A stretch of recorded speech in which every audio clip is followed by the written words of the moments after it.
പറയുന്നത് കൊതുക് പരത്തുന്ന മറ്റൊരു രോഗമായ ചിക്കൻ ഗുനിയയെ കുറിച്ചിട്ടാണ്.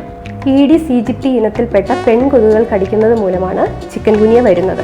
അടുത്തതായി രോഗലക്ഷണങ്ങൾ എന്തൊക്കെയാണെന്ന് നോക്കാം.